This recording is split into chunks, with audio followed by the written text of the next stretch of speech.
เดือบ้านนี้ตกวางสาตาคอนภาษากรสิอึดอยากทำมาศาสตร์โหดหายมาทำลายหมู่ภาษาวิกฤตการอีกแล้วหน้าฝนฝ่าเปลี่ยนฤดูกาลเตือนหกมาแดดเผาผ่านต้นกาตายพอไม่แรง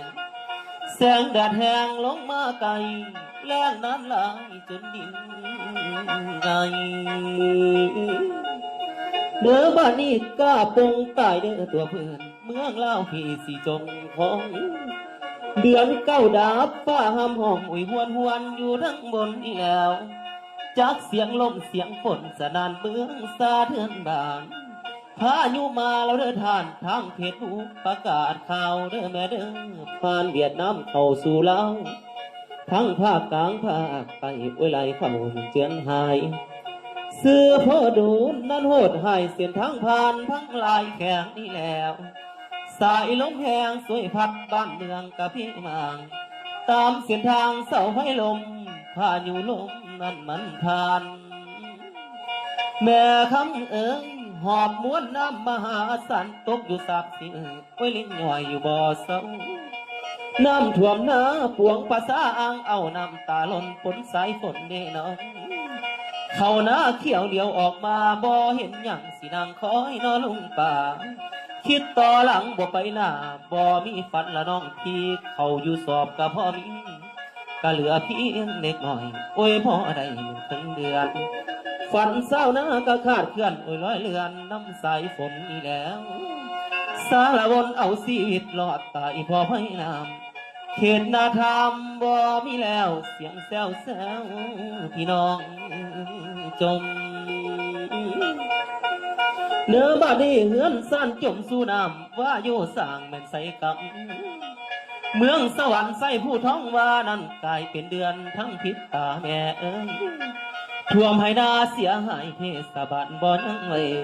ท่วมเหือนสานเสาไฟลมทางไปมากะลำบากสะพานหักโคนลมโอ้ยน้องน้ำเดินบาดาลสารวันหลายหมู่บ้านน้ำไหลผ่านแถวเมืองคงน้ำเสโดนไหลมาพัดท่วมให้นาตากาผูกหมูงัวคุ้ยมาร้อยนี้ตายเป็นเกลือนเด้อแม่เด้อแถมเสน้ำไหลเจือนเพื่อนสั้นหักเป็นอ่างโอ้ยลงน้ำแม่นาทีวิกฤตการอีกเทื่อนี่ผัดแห้งคักเพราะปานอย่างอีแล้วน้ำเนื้อไหลมาเสริมเพิ่มใส่ผลที่ลิ้นย่อยจำปาสาหายจอยวิรกรรมจากน้องพี่ปีนี้ท่วมอีหลีแถวสะพานสาวตำผ้าขาวอันเป็นกี่ไหมเขียวแคมเสหับบ่ได้แถวบ้านเดือหัวแดงแม่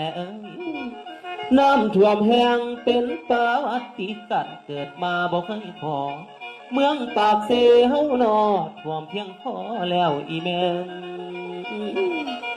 เดือบ้านนี้แถวหน้าแก่หน้าหินจนได้ปีนแล้วพี่น้องหลังคาบ้านที่ภาคเศร้าเมืองพ้นท้องกาแห่งอุกอังเอาทั้งผ่านแถวแคมป์ของแม่เอ้ยน้ำไหลนองไก่เป็นเมืองบาดาลสิผ่านไปได้หลาย4,000 ดอนที่เลือกกองท่วมหลายดอนแล้วละเด้อเมืองมุนกลายเป็นทะเลเมืองโค้งเหลือดอนแม่ห่างว่าโยสร้างใส่กำหันมาทั้งฝ่ายกำอุทั้งผ่านเมืองบาเจียนก่อนแล้วไผสีไปอัตตาปือปากเสฟังไว้ห่วยจำปีมีน้ำสะพานเสบ่ให้ผ่านเด้อบัดนี้ประกาศข่าวไปทั้งการ4 กันยาเรียบร้อยโอ้ยตามสนแม่นข่าวสารแถวเสกองหลายหมู่บ้านประกาศผ่านว่าเจอหนักอัตตาปือแห่งเจอคักน้ำท่วมบนน้ำไก่สนามใสคือฝันหายคือปีกายพ่อมาก่อนละโอ้แม่คำเอ๋ยบ่ได้รับได้นอนย่านมันมาตอกย้ำโอ้ยมาซ้ำแม่นเก่าแผลมีคนเล่าคือหักแท้ให้สวยแม่ย้ำขับขันแม่เอ๋ยซอยแบ่งเบาบันเท่าทุกให้พรคลายหายอ่อนแม่นว่าผลสิร่วมก้อนนำใจเฮาต้องกากันเด้อแม่เด้อพานพาไปให้พ้นให้มันหมดหมู่มาพายุคนเข้าคนเล่าต้องการห่วมเป็นหนึ่งกระใจเดียวเด้อแม่เด้อเฝ้าคอยฟังทั้งการประกาศภัยโอ้ยพ้นพร้อม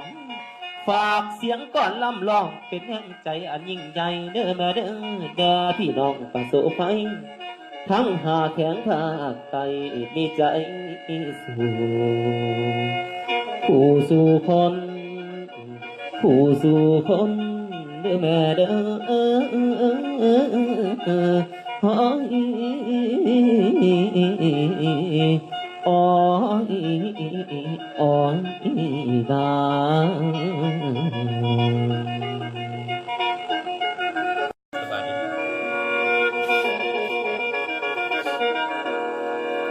เดือบ้านนี้ตกวางสาตาคอนประสากรสิอึดอยากทำมาศาสตร์โหดหายมาทำลายหมู่ป่าสังวิกฤตการณ์อีกแล้วหน้าฝนฝ่าเปลี่ยนฤดูกาลเดือนหกมาแดดเผาผ่านต้นกาตายพอไม่แรงแสงแดดแห้งลงมาไกลแรงน้ำลายจนดินไง